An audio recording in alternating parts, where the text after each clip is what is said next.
చిత్తూరు జిల్లా పుంగనూరులో వైసీపీ సేవాదళ్ అధ్యక్షులు ఎస్టీఎఫ్ సిద్దిక్ ఎన్నికల ప్రచారం నిర్వహించారు. నియోజకవర్గంలోని ప్రజలు పెద్దిరెడ్డి మిథున్ రెడ్డిలకు 1,00,000 ఓట్ల మెజారిటీతో గెలిపించడం తథ్యమని జోస్యం పలికారు.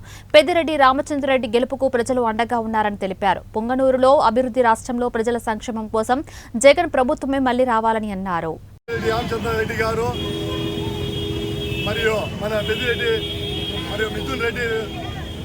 మిథున్ రెడ్డి అన్నగారికి మేమంతా అందరూ కలిసి గట్టిగా పుంగూరు ప్రజలందరూ జైపు చేయాలని కోరుకుంటూ అందరూ నడుచుకుంటూ వచ్చాము. దీన్ని జయప్రదం చేసిన ప్రజలందరికీ మనస్ఫూర్తిగా స్వాగతాలు. ప్రజలందరూ గోకుల్ సర్కిల్ ప్రజలందరూ ఏం కోరుకుంటున్నారంటే మన జగనన్న నాయకత్వం వర్ధిస్తుందని, మన జగనన్నే గెలుస్తారని మనస్ఫూర్తిగా ప్రజలందరూ వచ్చిండారు. వీరందరూ సహకారంతో మన పెద్దానికి 1,00,000 ఓట్ల మెజారిటీతో గెలిపించాలని